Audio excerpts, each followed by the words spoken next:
There is reason you don't know what you don't know, or you would never ever do it. So we had to, again, we saw this pain point where 4 out of 10 patients are walking out that you just did a good job for. That's a very leaky bucket, and that's only going to get worse as online arenas are coming. How hard could this be to, I thought we were building a website. It is not a website, Laurie. This has over like 95 integrations tagged onto it now. It's a full-blown tech platform. So we had to learn marketing, sales, convincing, pitch decks, all of the language from like your CAC to LTV to STAS, that language that we don't get in medical school, optometry school, where you get it in business school or B school, like the cool term for business school. So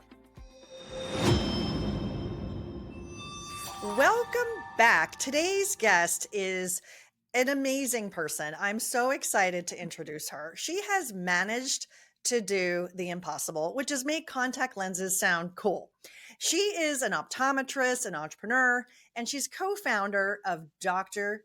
Contact Lens, the online platform that's helping doctors compete with the big dogs, kind of like the warehouse that rhymes with Schmamazon. She's the kind of person who can talk about the future of eye care while somehow making you feel guilty from, again, getting your order from that other company. So if you've ever wondered about how an optometrist becomes a tech founder or how she balances being a doctor and an innovator, this is the show for you. So let's give a very clear-eyed welcome. Thank you very much. That is a little pun here. Clear-eyed welcome to Dr. Brianna Rhue. Welcome to the show. thank you, Laurie. Excited to be here and love those little digs in there already. So this is going to be a fun one. It's going to be fun.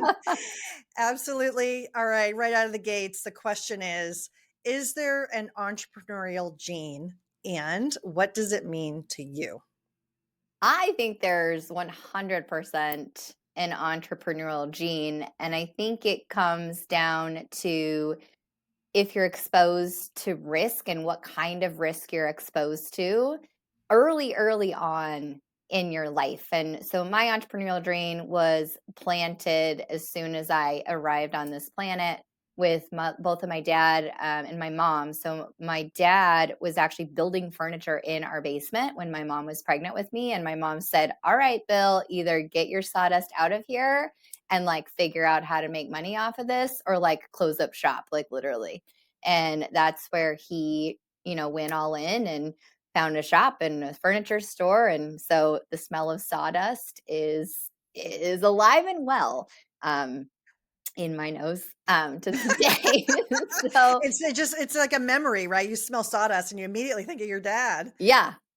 So that is I've, growing up in that and saw the ups and the downs and what all that took to do that and, live the highs and lows of that as a family.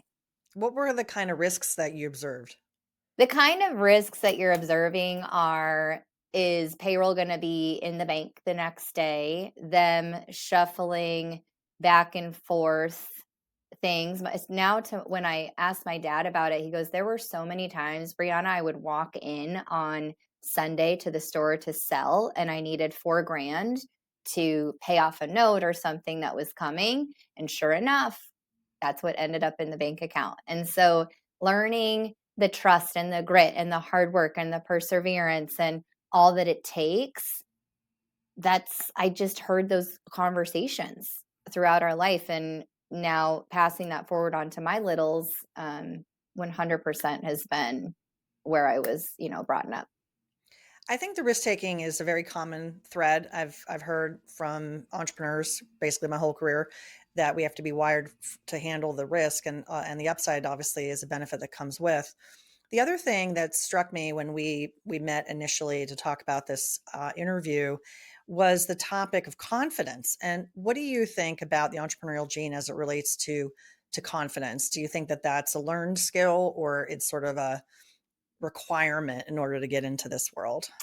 I was very, again, fortunate with my parents. My mom still struggles with confidence herself on high school days and whatever, growing up in the generation she grew up in. And then my dad on the other side was a very confident, but a big pleaser. And so like he had to give and give love and give more, expecting it was going to come back. And a lot of it never comes back if you're a pleaser, and you know what kind of term I'm talking about. So I'm a big pleaser on both sides. But my mom instilled confidence, grew up as a dancer, loved the stage.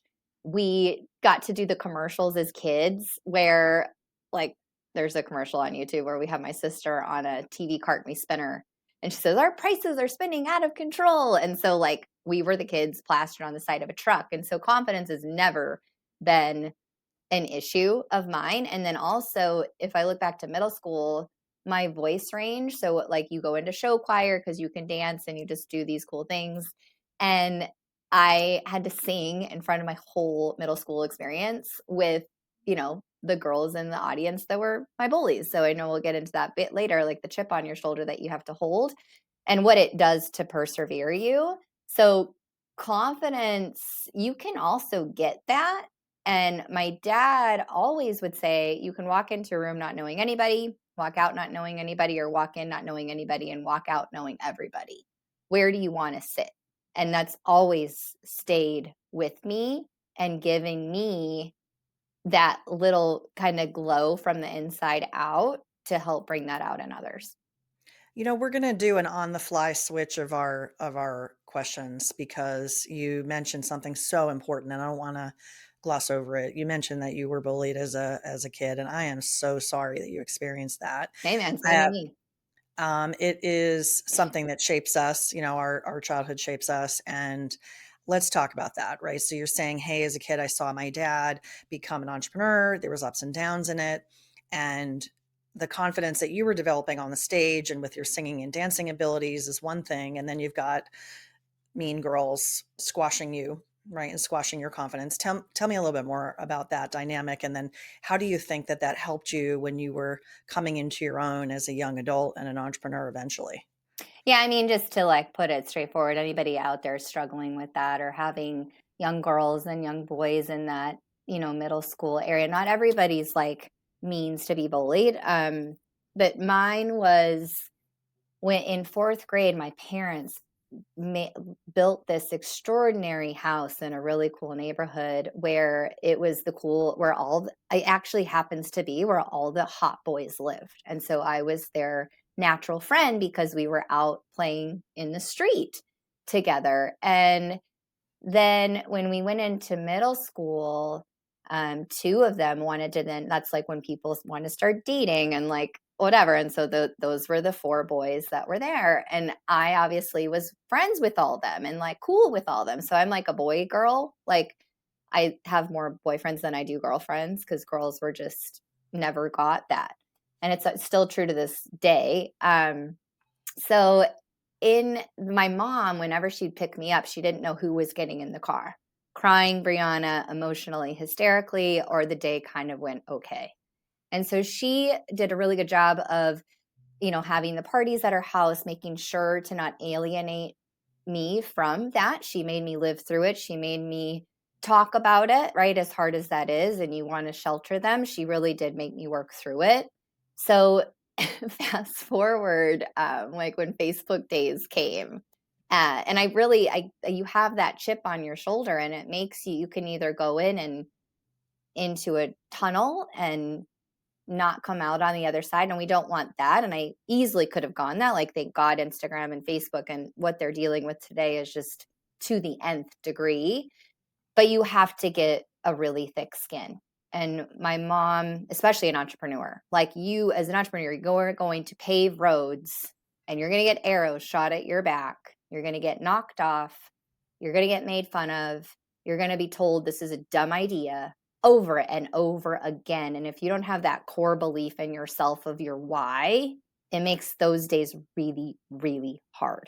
So I'm glad that I went through it. And, at the time, like your 12, 13, 14-year-old self, when you're really building who you are, you see a lot of entrepreneurs when you ask this question, Laurie, we all have a chip on our shoulder. And you never want to fully get rid of it either, because it's also where you can tap into that energy. Do you have a feeling of I'll show them? Always. Always. And even like as recent as 4 weeks ago, I was at a big industry conference and somebody who I thought was cheering me on from the sidelines and really could have helped my company get really, really far, looks me directly in the eyes and said, "Brianna, I never thought you'd make it this far." That's like, "Your hair looks good today." It's like a So compliment, not compliment. Like, "Oh, I never thought you'd get this far." I think maybe he thought that was a compliment, like, "Wow, look how far you've come. That's cool." But yeah, no, right? He yeah, was a naysayer. He wasn't rooting for you. he wasn't rooting for me. No, and Yeah. now you know. Whereas at least I mean, if there's any there's I'm always like try to find the positives here. Me No too, me no too. I part of mean, like, we bullying have is smile lines positive. that go Like up for a absolutely reason. zero, right? Absolutely zero positivity in bullying. In a business setting, it's the passive aggressiveness crap that we have to deal with from competitors or from whomever, and to at least know is part of the is half the battle, right? Yeah. Then I think it's the majority of the battle, because if you start letting those dent you, it's going to develop a hole, right? And so that's where entrepreneurship, I wish if I look back at kind of the journey from going from entrepreneur into really stepping into the CEO role, entrepreneurs, you're on fire. You're dealing with risk, you're dealing with all of that and the chaos, like we survive in chaos, but there gets to a point where that doesn't scale anymore. And so it's now because you've thrived on that so long and all those little dopamine hits that you get from that, if you're not feeling that, you search for that and you go in and like tear apart your company to maybe try to fix something that wasn't even broken. So Yeah. that energy that gets you there, you also need to learn how to transition that. And that's what I've really done over the last 3 years, um, which that's how we've now grown. Yeah, so let's talk about the business. You finished medical school, right? You're a doctor, and then you said, "Hey, I'm going to start this company with a business partner." Tell me about that dynamic. Yeah, so in optometry school, so you have medical school or optometry school. So we'll just right there. So optometrist, you go to 4 years undergrad, 4 years of 4 years of optometry school. You can do an extra year of residency. And what's really cool in optometry is you really are a business owner first. That is then a doctor. You're not a doctor and then a business owner. And now what we really are in all healthcare is you are a tech company that happens to now do what you do. So in 2015, if you look kind of back at this, I graduated 2009, did residency 2010, joined a private practice that was on paper charts. And I had to pick I always wanted to be a private practice owner. And so I bought in as a partner to this existing practice. We had to choose an EMR system or electronic medical record system back in 2010 because they were getting a lot of money to choose one. And then all these things where it was like, well, there's a lot of friction there for the patient. And so we look at I look at everything very, very different. How am I a consumer? How can I make this easier from anything? How do I call people myself? How do I like to fill out forms? How do I like a follow up to happen? Where does the transparency need to be from a patient? And that's where Dr. Contact Lens was really born, where Lori, people would come in and say, "This is the best eye exam I've ever had. Can I have a copy of my prescription to go online?" What do you want me to say to that? Like now I'm defensive, you're defensive. You think I'm trying to pull one over on you when I just really didn't even make enough off your vision plan or your medical plan for to even see you in that point if I don't prescribe and sell you something. So this business is it's business first and medical second. And so the prescription is just, understanding like all these things like is just the top of the funnel for all of these doctors. So medicine in the US specifically is very big business. Very big business. So that's what I love teaching, being on both sides of this table now, being a doctor, being a busy clinic owner, and now a vendor. Oh God, that's like a whole nother podcast. But yeah. I am enthralled with the idea of recurring revenue, and it is so sticky. I have been a consumer of contact lenses since I was literally 13, and I'm flash forward decades later, I won't say how old I am, but yeah, I'll do the math, right? That's a lot of 927. You're money. looking great, Laurie. Thank you. That's a lot of money spent on one particular product. And Mhm. as you said, I need my provider to give me my updated prescription, but I am going to buy a boatload of contacts in a year and thereafter. I just will. Yeah. And so many other people do. And I had noticed over time with my practitioners that I was shopping around. I'll admit it. Yeah, I didn't want to buy, and I've been seeing a nationwide chain. Okay, I'm not going to name them by name, but a nationwide chain. And then what do? I go price shop. And then I'm buying online from another e-commerce provider, not the Schmamazon, but somebody else. But you're also And price yeah, shopping in that sense too, Laurie, because we confused you. We didn't make it convenient. And so if you actually listen to these pitches where we don't mess it up, because we mess it up a lot, like you're not going to trust somebody that's writing this down on a sticky note and trying to do back of the napkin math with like math that's been taught like not to carry ones. Like I don't trust math now. So like I'm doing fourth grade math and they're like teaching them all these different ways. And I'm like, that's a cool method, but that's like 900 steps. Like carry the one. I can see it, but wow. And so the piece to that is, again, putting yourself on that patient side of the table where it doesn't feel salesy. So it's using different terms along that line. And this is for any sales. Like everyone's in sales. Like the book To Sell is Human, love it. We're all in the people moving business. You're listening to this podcast and hopefully going to come away with some little nuggets that you hear. You have to practice that. From the moment everybody's toes hit the floor, we're all selling. I don't care what you do. You're selling your 4-year-old to put his cars in his backpack or not put his cars in his backpack. You're selling your husband to put the dishes away. You're selling your staff to show up for work on time. It doesn't matter. It's true. You're always convincing. Convincing is a sale. I know I was in marketing and I am still, I guess, in marketing and Yeah. been a long, very long time. And so the notion that, hey, well, it doesn't matter if it's a consumer or a business client, there's still a person making a decision.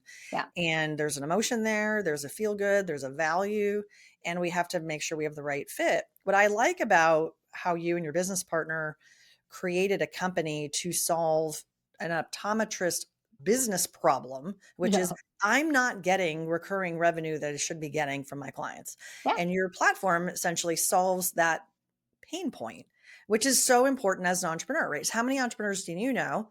I know a few that they come up with a cool tech and then they're like, oh, wait, now I got to go try to figure out who needs this cool tech. As opposed to for you, you're an insider. You're using, right? You're eating your own dog food. You're Yeah. understanding what some of the pain points are.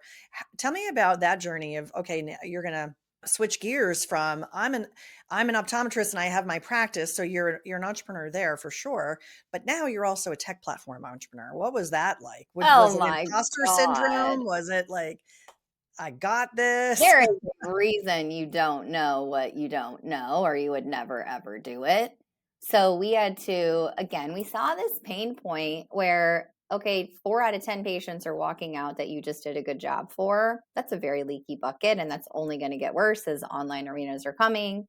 How hard could this be to, I thought we were building a website. It is not a website, Lori. This has over like 95 integrations tagged onto it now.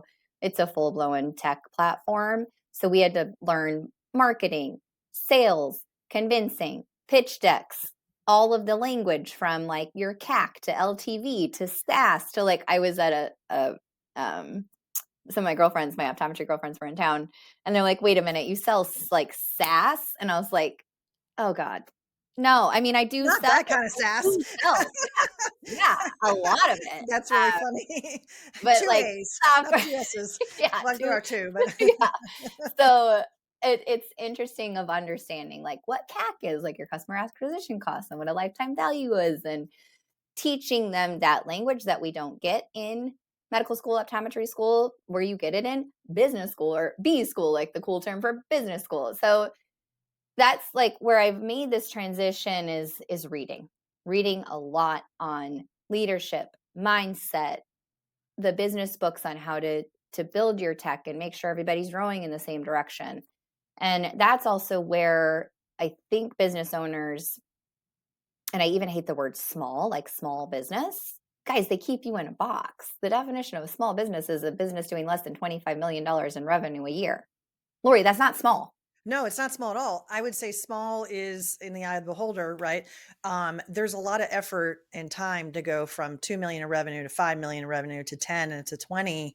A ton of effort goes into that. And yeah, the small is just such a relative term. Yeah. Yeah, it's frustrating, right? Because then you're put in that bucket of, oh, you're a small business, but you got Yeah. a lot, there's a lot of tentacles between all the integrations, the platform, the client. How many clients are you guys serving across the US? We're now in a couple thousand doctors, and so helping them do Yeah, and it. then And all I, those doctors have how many average patients? Like you're yeah, reaching a lot of people. yeah, yeah. And so that's where it's also understanding what the word scale means to you. So I think people overuse that term now because it's become such a term where it's like, oh, are you scaling? Like, some businesses, guys, just don't scale. Like my eye care clinic, I have to see one patient at a time. Like it scales, but like that's really freaking slow as molasses versus like the tech company I'm helping now a couple hundred clinics, right? At once. That's something that scales. So understand what business you are. And I have to be a different kind of leader in both of those, which has been entertaining as well. Cause I like go into West Broward like with these ideas. And I'm like, oh yeah, that's not gonna work there. And then I bring this over here. I'm like, oh yeah, that's not gonna work there. So it's understanding where you're sitting. Well, I like that you're very adaptable and you're sort of self-coaching, or I like to see if people are coachable. And I don't know if you have a business coach or not, Oh or yeah, got two of them. Woo, okay. yes, Oh, yeah. So you're, 100%. I know when we very first met, you struck me as highly coachable and you want to learn and I was a grow. D1 athlete. I was a cheerleader, man. Throw me up as There you high as go. you want. Just make Yeah. sure you catch me. If you don't catch me, maybe I break something and we get back up and we dust ourselves up. But that like also comes back to that risk play. You have to be coachable. And this is not like I speak a lot and I ask people here, Lori, I'm like, do you have consultants or coaches? Because consultants are yes people. And I have a funny story with my 9-year old. I was headed off to consult for a company and he was like, you mean insult? And I was like, oh, yes, I am going to insult them. And he's over there laughing. He's like, mommy's an insultant. Mommy's an insultant. I was like, I am. I'm going to coin that term. Like, here you are That hiring is actually hilarious. to come insult you nicely because you have to pay them or they want to get paid, right? So they can't be super mean. But what the difference, and you know this, like with writing your book, which is awesome, by the way. If you don't, little plug for Lori there. Love it that you're an author. It's on my goals. The coaching side of it's huge because the coaches pull it out of you. They see your shit and they let it bubble and then they like pop it and then help put you back together. They do. Way different than consulting or insulting. Absolutely. That is so funny. That's gonna stick with me. And I'm gonna give your son credit. What just his first name? What's his name? Dalton. Aw, Dalton. We love that. You can tell him that mommy talked about him on a podcast and Yeah. he's famous now. Um, so this is really interesting too to talk about being an athlete. That's come up a lot from different entrepreneurs I've met along the way. Obviously there's a team Yeah. to the cheerleading. Someone's got a big guy who's got to catch you, or the other girls on the team, they got to catch you. There's a trust, right? You got to do this as a team, but also there's that risk taking. You were a flyer, they threw you up in the air. Yeah. I was. Yeah. Throw me up. Like, let's go higher. And I'm really Higher. tall too. So like my stunts look really pretty, but they're harder because yeah, I do weigh 10 pounds more than that little one and I'm 5 inches bigger. So Yeah. yeah. Well, that also feeds into your earlier story about yourself and that risk taking nature that you saw with your dad, and also maybe it just is in that gene pool that you do inherently have some risk taking um, genes. I want to flash forward on what you are super excited about in the med tech space. Oh What is yeah. exciting to you about the future of this industry? I mean, so much. It's move. Everything is just. I feel like a Flintstone in a Jetsons world right now. Like just trying to pedal my feet as fast as I can. Like trying to get on this like super jet.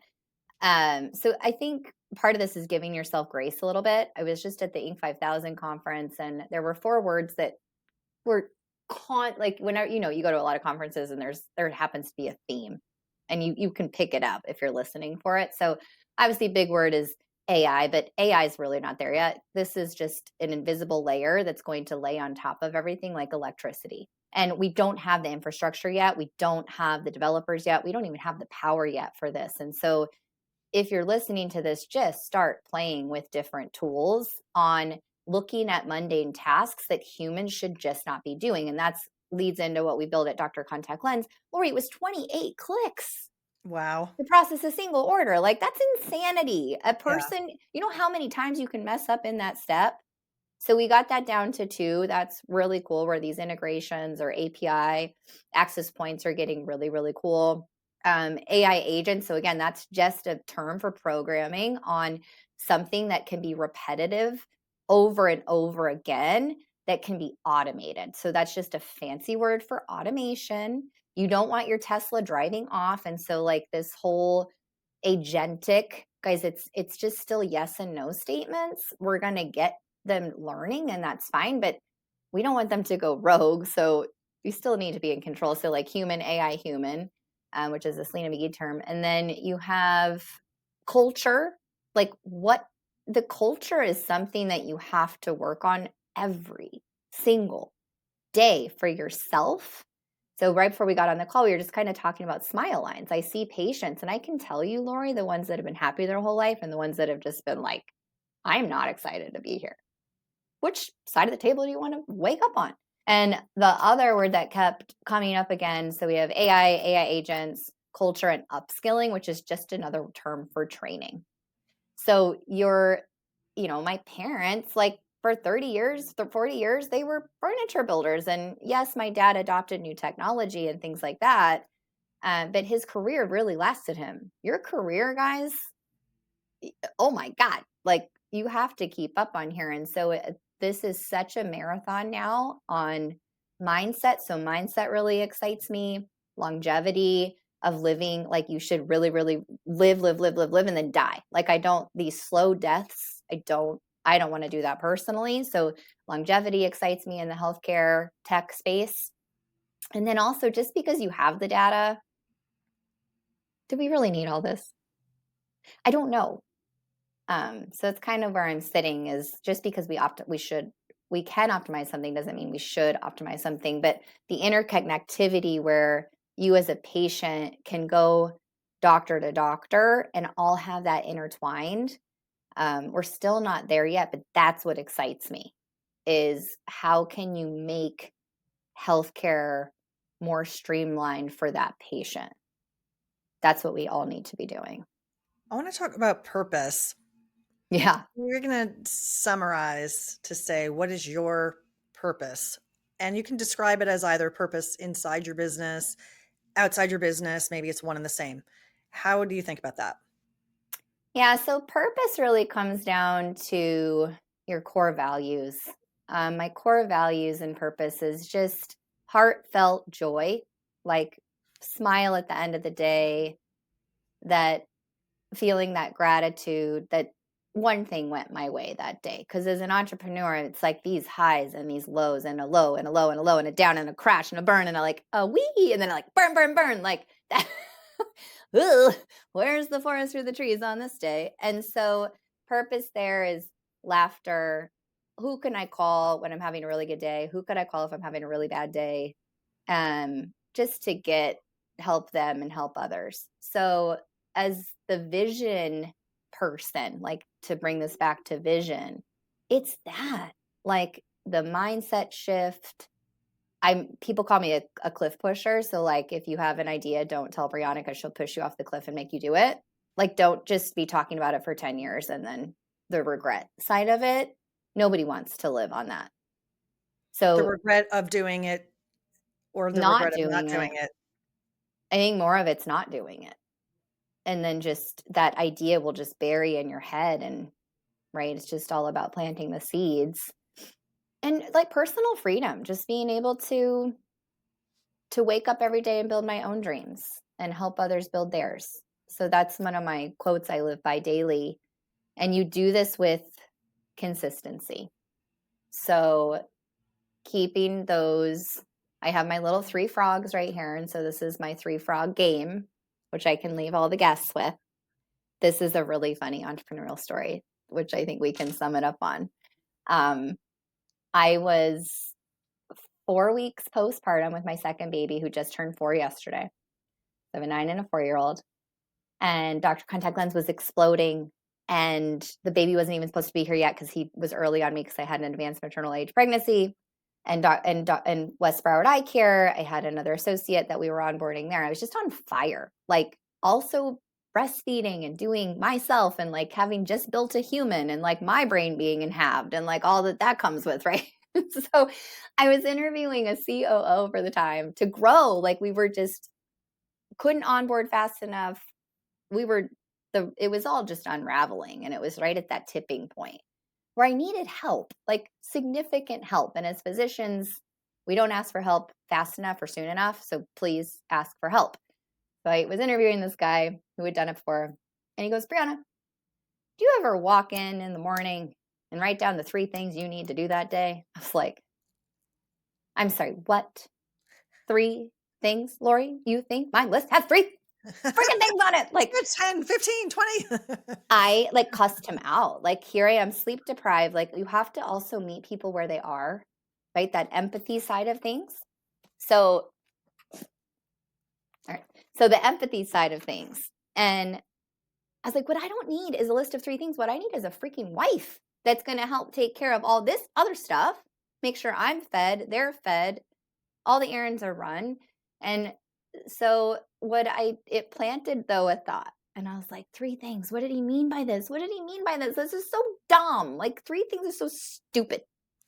And so the frogs kind of marry like Eat the Frog book and my own spin on it from Atomic Habits, which is that dopamine hit of like moving the paper clips. So if you need to make 50 sales calls, like move your paper clips so you actually see your progress, because we don't give ourselves enough credit for progress. And so the 3 things is you have your joy frog. So do one thing that will bring you or somebody else joy. I love doing these. One easy task you need to do that day, and one hard task you need to do that day to move your business forward. Move your business forward, not all the other crap that's on your plate. You have to be very specific. And when you do that with consistency, so I have another little thing here. You witness consistency only when you're consistent yourself. That's the only thing that you have, guys. That's what makes you successful and somebody else not. I love that. You're very thoughtful in how you approach your customer experience and how you're translating that into your own experience as an entrepreneur. Brianna, we have covered a lot of ground today. Yeah. A lot of ground. This has been amazing. And I just one last question for you here before we start to wrap up is what are 3 things that you would suggest entrepreneurs do on a regular basis? Read is number 1. Read 10 pages a day in some form of a book. Number 2 is surround yourself with not yes people, but people that are really there to get you through the highs and the lows. And you're probably going to get that down to 2 or 3 people that you can really, really trust. And number 3 is ask for help. Like ask for help early in things that you don't know, but you need to also have one hand up and one hand down. So one hand up is like you have like someone else is helping you, but you're helping somebody else behind you. So those would be my 3 things. I love that. I love that. If people want to get in touch with you, what's a good way to find you? Yeah, find me on LinkedIn. That's another one of my jams there. So I'm like 195 days into not missing a day posting. So again, consistency. People, it's the currency now, but also realize social media is social. Like it's not just the media side. It's not just about you posting. Like you got to show up for others. So that's where you can find me on LinkedIn. But I do want to flip the tables, Laurie. You do? Yeah. Okay. Go ahead. Yeah. Let's go. What's your biggest takeaway from these 30 minutes that we've spent together for your listeners? I obviously had spoken with you several times because you and I have been becoming friends over the years here, and I'm rooting for you in such a big way. And yet I continue to learn more about you every time we talk. And I'm just so impressed of how you've taken the things that have challenged you in your life and you've created positive energy around it. And so I think that's really powerful. And not everybody can do that. For some, it's just so stifling. They lose the ability to kind of break out of their own shell. I think when we chatted before, you said it's like an armor. You know, how do you have that armor that nobody can chink it, and you have to kind of keep plowing ahead? You know, for many years, I've had this show now for 5+ years. And for many years, I would ask, thank you, I would ask everyone who came on the show for a favorite quote. Now, you shared a couple, and I didn't even have to prompt you, which is cool.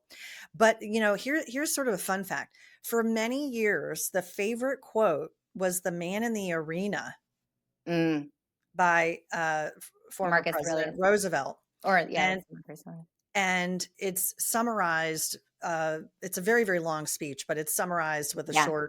a relatively short piece, which many entrepreneurs have taken and embraced. And just kind of the theme of it is, hey, we're in there doing the hard work of the hard work. Don't criticize me. We're bloodied and doing the battle. And so for many years, that was the number one quote. Okay. Yeah. Then about 2 years ago, it switched to a Maya Angelou quote, which was more around the EQ and how do we make people feel. It's the quote basically is how people don't remember you because you made them smarter. They remember you because of how you made them feel. Yeah. And isn't that interesting? What is that saying? That entrepreneurship is a battle, first and foremost, right? And then the other side of that is, you know, we just all need to be human to each other and Yeah. and so maybe there's a post-COVID thing. I'm not sure, but the show launched in COVID, so 5+ years ago.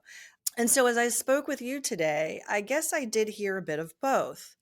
That you've clearly survived a lot of certainly in the high school and growing up and the mean girls and all of that. It's made you tougher, stronger, better because you've applied it and made it into your who you are as an entrepreneur, which I really, really love. And I think a lot of people can probably relate to that. Like, hey, there's a chink. I'm going to keep going. I'm going to show them, right? They're going to get that t-shirt, which is don't underestimate me, right? You mentioned that to Yeah, I me. did. Don't Ooh, underestimate me this shall because be I'm fun. going to show you. And you're just so wired that way. And I love that. And I think that is a big part of your entrepreneurial spirit. It's a big part of your entrepreneurial gene. And I think it's very inspiring. Thank you. I love that. You're welcome. You're welcome. Well, we're gonna wrap it up here. I want to thank you, Brianna, for coming on the show with me. My pleasure. Thanks all for listening. Hope you got some little nuggets. People got a lot of nuggets, and I want to thank the audience. Hey, thanks so much for listening, everybody. If you learned something, you laughed, tell someone about it, and why not follow the show and make sure you get all of the episodes in your favorite podcast player. So again, thank you to Brianna for being with me today. This has been another wonderful episode of Succession Stories, and we'll see you next time.